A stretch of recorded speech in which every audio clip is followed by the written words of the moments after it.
Using his domain expansion, Yuji has finally achieved his true potential, realizing he can be more than just a cog in the machine. Not only that, but Sukuna doesn't understand the gravity of the situation he's in, especially because they pulled off a Magnus Carlsen type move by hiding the final finger. What? Dude.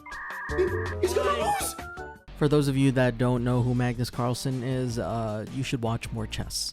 This is a chess joke.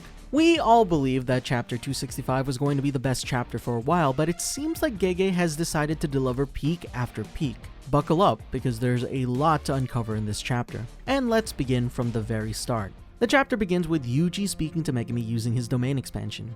Megumi vents about how all he wished for was a safe place for Sumiki, where they would eat home-cooked meals, watch the afternoon sunlight, dry their clothes, and eventually see her off to a guy like Itadori who would take care of her. While most fans expected Yuji to use the normal shonen main character talk no jutsu, Yuji simply stated that he understands where Megumi's coming from. He further explains how he has never truly been able to relate to most people simply because of how strong his body is. He uses his grandpa, who was suffering from lung cancer, as an example. His grandpa declined to use certain treatments with adverse side effects, maybe because he believed that his body was still capable enough to beat cancer. There were talks of euthanasia too, and Yuji was never truly capable of understanding their plight. He had never felt anything even remotely close to helplessness, as he was just a normal kid with an abnormal body.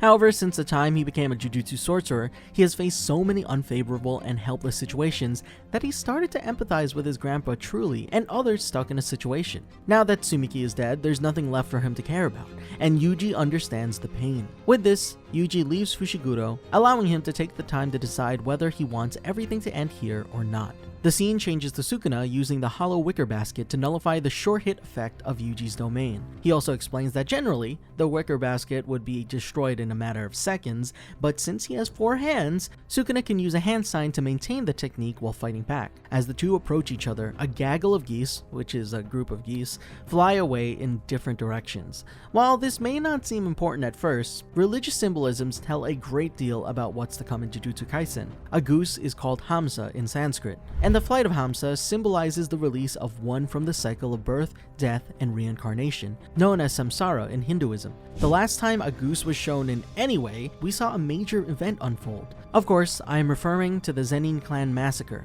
In chapter 149 of the manga, Maki looks down to see a reed in her hand, which turns into a hilt of a sword. In Japanese culture, reed is actually the symbol of geese and freedom, and upon further research, we found that this is connected to the Japanese phrase, wild goose carrying reeds, which says that geese would have reeds when they fly across the ocean in order to rest their wings. This was a beautiful way to show Mai dying and entering the afterlife.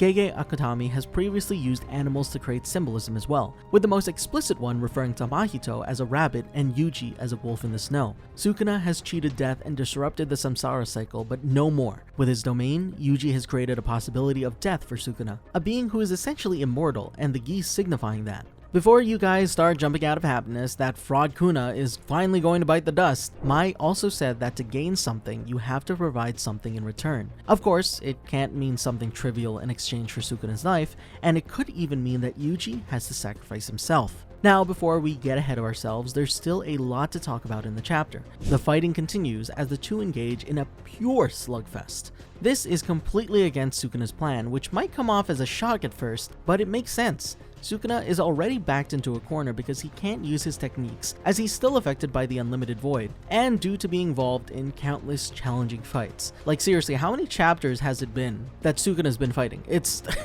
been forever already. However, Sukuna would have still managed to figure a way out if it wasn't for Yuji taking pity on Sukuna, trying to show him some mercy.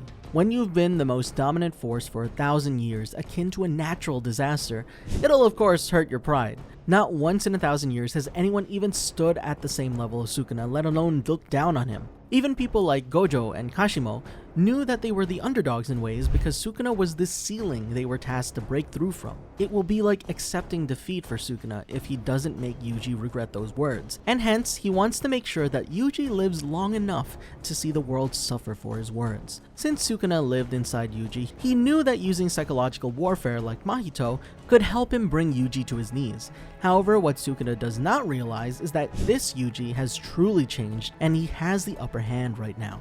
Every single punch from Yuji chips away at Sukuna's soul, which is a form of permanent damage, as reverse curse technique can only heal the body, not the soul, as explained in chapter 252 of the manga. Yuji's domain shows the memories of anybody inside his domain, and this includes Megumi as well. While fighting Sukuna, Yuji also talks to Megumi, and the scene shifts to the memory of the time Fushiguro met Gojo for the first time. This is a very crucial moment in Megumi's life, as he quite literally enters a new world. This time, the "what's with that face" is for Yuji instead of Gojo. In a shaking voice, Yuji says that it would be very lonely and empty to live without Fushiguro, as he means a lot to Itadori. The scene shifts back to the fight, where suddenly Sukuna's leg is pulled into the darkness. Even though the 10 Shadows technique is dead, Megumi is using whatever is at his disposal to help Yuji's fight against Sukuna. This is a technique that even worked on Gojo, as one cannot protect themselves from falling unless they don't have their footing reinforced with cursed energy. While Megumi coming back might feel too convenient, it isn't at all. Like, at all. In fact, had Yuji said anything else apart from these words, Megumi would have let himself die. Throughout his life, Megumi never had any stronger concern for himself. He was ready to sacrifice himself at any point in time, and his main goal since the time he can remember things has been to protect Sumiki. He lost his purpose because he felt that there was nobody there for him to care about. However, when Yuji said that he would feel lonely and empty without him, Fushiguro truly realized just how much Itadori valued him. And the same was true about Megumi caring for Yuji. Furthermore, this is the first time that Megumi was presented with a choice by someone. Yuji simply said that he understands if Megumi doesn't want to live, and that he's free to do so if that's what he truly wants. Now, let's go back to the time when Gojo met Megumi after Toji's death. Megumi could either choose to join the Zenin clan, where Sumiki would be treated like a subhuman, or he could join Gojo. While it seems like joining Gojo is the best course of action, it isn't for Megumi. This only makes sense for the plot, and especially for Gojo, who wants the Jujutsu Society to progress. If Megumi never got involved in the Jujutsu line, then there was a chance that Sumiki would have been safe from all of this. But since Gojo saw the value in Megumi's curse technique, and wanted him to become a pillar of the Jujutsu Society, he didn't let Megumi do that. Of course, I'm not hating on Gojo, but that is how he is. A flawed man who wants his goals achieved for the greater good. Even Fushiguro understands this, as he once said that Gojo is more of a benefactor than a parent to him, someone he owes a debt to. Hence, Megumi was truly touched by Yuji's gesture and deep care for him, and realized that living could still be worth it if it meant that he could spend time with Yuji or even protect him, where we see Yuji smile for the first time. Damn, I also forgot he could smile. Itadori lands 3 punches and Sukuna counters as well, but it is a losing battle for the King of Curses. With every hit, Sukuna's soul is weakened, and it gets worse as his hollow wicker basket is finally destroyed. Now that the sure hit effect of Yuji's domain is in place, Sukuna has to take a gamble. While he's stated that it's too risky for him to try to recover his curse technique, he's left with no choice. Sukuna copies Gojo's move and destroys his brain while using reverse curse technique to heal it back, and manages to recover from the curse technique burnout caused by using his domain. So, for the 8th time, Sukuna opens his domain, the Malevolent Shrine. Or kitchen. This is when it's revealed that Yuta is a true mastermind who managed to outsmart Sukuna in every way without the King of Curses ever realizing it. The domain's attack broke the curse tool in Yuji's hand, revealing that he's missing 2 fingers. The first is obviously his pinky finger, which Sukuna used to gain control over Megumi. The other finger was actually fed to Rika.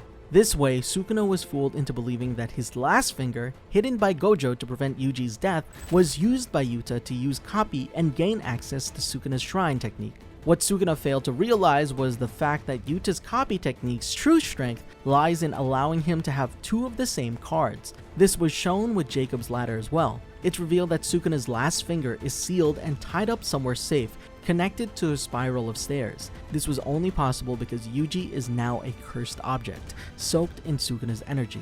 Using this, Yuta could copy the technique and use it in his own way instead of using them like scissors as Yuji did. This finally explains why Yuta's cuts were shallow when compared to the actual shrine's attacks. Now that one of Sukuna's fingers remains in the sorcerer's custody, Nobara's stocks are at an all-time high, as she can use her resonance to land a massive hit on Sukuna's soul, just like the way she did on Mahito in Shibuya. This will ensure a win for Yuji in the domain battle, which will finally allow the sure hit attack to finally land and separate Sukuna and Megumi. However, you might question this, especially because Yuji assumed that Nobara was dead, right? After all, whenever Itadori asks about Nobara, Nobody gives him a straight answer. In actuality, the reason behind him never getting a clear answer was revealed in chapter 259 itself, when Todo explains that Itadori was purposely left out of a lot of major details about the plan due to his resonance with Sukuna.